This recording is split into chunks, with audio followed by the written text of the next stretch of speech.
The Denver Nuggets just won their first NBA championship, and with the core that they have, it's not looking like it's going to be their last. Today we're going to be looking at why Nikola Jokic, the Joker, and Jamal Murray could be the next great NBA duo that will go on to 3-peat, 4-peat, 5-peat.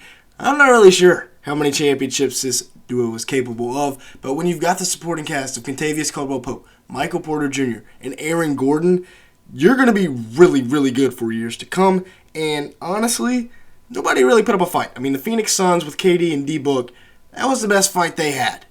Beat the T-Wolves in 5, beat the Suns in 6, beat the Lake Show in 4, and then beat the Heat in 5. I mean, they didn't even get to an elimination game, which is crazy. Bruce Brown will probably walk, but they got Christian Brown to help out with that. So we're going to be talking all about the Denver Nuggets in their future today. Make sure to like button, leave me a comment, and hit the subscribe button if you do enjoy at any point. This team's a dynasty. I hate to tell you folks, but the Golden State Warriors dynasty is over. This is the new dynasty in the NBA. Pure dominance en route to an NBA championship this year. And let's look at the repeat. I mean, they lose one guy. Jeff Green is also expiring, but I feel like you can bring him back rather easily on a minimum deal. You just don't have enough money for Bruce Brown. He's got a $6 million player option, which in all likelihood will not be accepted because teams saw how elite he was on their run to the finals. 11.5 points, 4.5 rebounds, and 3.7 assists. Loved this signing when it took place last summer, and man, he really helped them out. 48% from the field, 36% from 3, 1.1 steals as well. And then looking at the playoffs, he was really, really good as well, just as a glue guy off the bench. Averaged 12, 4, and 2, coming in and playing big-time minutes. And, I mean, there was a couple of games where he closed it out. He became the closer. And, lots of times you can't find that in a guy coming off the bench. Shot at over 50% from the field. 3-point percentage wasn't the greatest, but also still averaged a steal a game. So, yeah, they have the youth. Plenty of youth. Both of these guys pictured on your screen are 27 years old. Aaron Gordon and Nikola Jokic just entering their prime years of their career. Jamal Murray is sitting at 25, and again, he missed a season and a half with injury, so his legs are still like 23 years old. And then Michael Porter Jr. is 24, who also missed 2 years to injury, so his legs are like 22. But this duo, man, you can't say enough about them. The NBA, it might be wraps for the rest of the year, for the rest of the next few years, I don't even know. But Jamal Murray, 20 points per game, 6.2 assists, 4 rebounds this year in the regular season. He's a guy that we are seeing become one of the all-time great playoff risers. 45% from the field, 40% from 3, and 1 steal during the regular season for Jamal Murray. But again, a guy that really stepped it up in the playoffs, putting up averages of 26 points a night, 5.7 rebounds, and 7 assists. That is a +6 scoring upgrade from the regular season to the playoffs. The Joker, I mean, he's just not, he's on another level than anybody else. He's the best player in the league right now. 25 points per game, 12 rebounds, 10 assists in the regular season, on 63% shooting from the field, 38% from 3, with 1.3 steals. And you might be saying, okay, that guy probably should have won the MVP. How the heck does he not? And you know, Embiid had a really good regular season. But then in the playoffs, 30, 13.5, and 9.5. I mean, are you kidding me? That's video game numbers. 55% from the field and 46% from 3. Giannis didn't even shoot at 55% from the free throw line in the playoffs.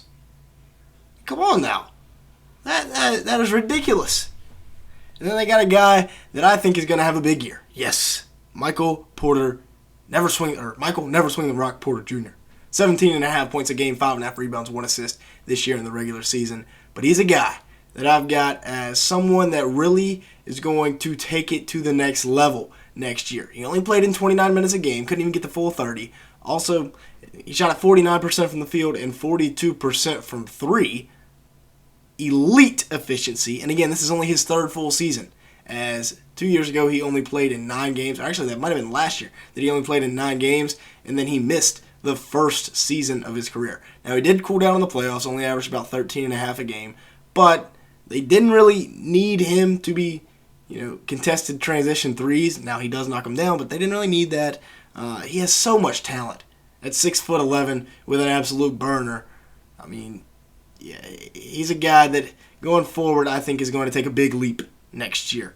Now, the two guys, the glue guys, if you will, on this team, other than Bruce Brown, Aaron Gordon, who they're both so important. Aaron Gordon can guard any position on the floor. His defense is so elite that whatever he gives you offensively is just a bonus.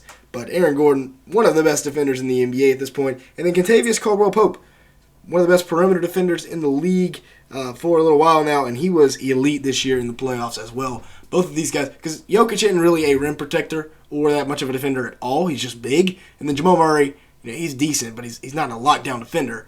Having both of those guys are huge. Now, the depth replacements. Let's look at 4 candidates that I think could come in and play a big role off the bench next year for the Nuggets, as they are losing Bruce Brown. These are per 36 numbers. But Peyton Watson, 14.5 points and 7.2 rebounds last year per 36 minutes. That's very good.